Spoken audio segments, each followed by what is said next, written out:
To the first game at Ashton Gate and 1-1 in the replay last week.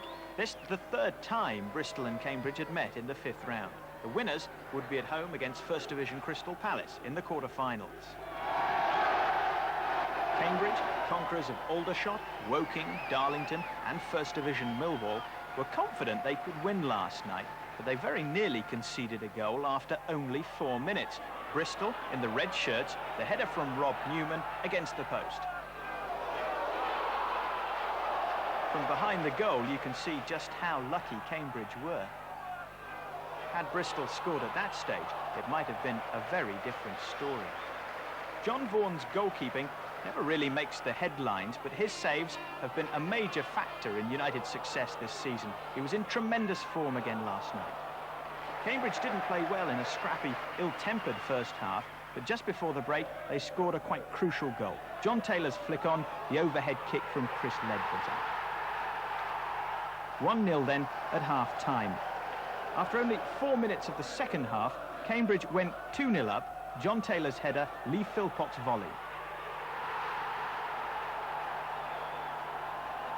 In football, dreams are forever coming true, but the performance of John Beck's players in the second half last night did have a dream-like quality. At times, it really was magical. Just about everything they did worked. A despairing dive from Bristol's reserve team goalkeeper, Andy Leaning. Lee Philpott's goal opened the floodgates. Dion Dublin made it 3-0 just 2 minutes later. A lovely pass from Michael Cheetham. John Taylor does so well to get the cross in, and Dion Dublin does the rest. By then, Bristol must have known that it wasn't going to be their night. Gary Shelton hit the bar. Goal number 4, Taylor again the provider, Dion Dublin the scorer, and the Cambridge fans pinching themselves just in case it was a dream. John Taylor has scored in every round of the competition so far, and in this fairy tale cup run, Taylor wasn't going to disappoint. 5-0. Bristol did score towards the end, but by then it really didn't make any difference. Joe Jordan's team had been well beaten.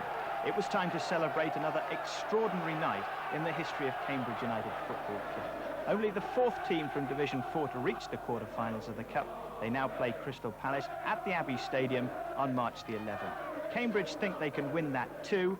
Who would dare to disagree? John, what about these scenes? Absolutely magnificent. We didn't play too well first half, and I can't believe how well they've played second half, and they thoroughly deserved everything they got.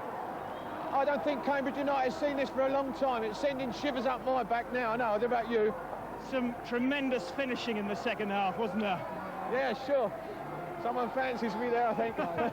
Tremendous finishing, yeah. We got the ball in the box at every opportunity. Some of our channel balls were magnificent. I'm just over the moon.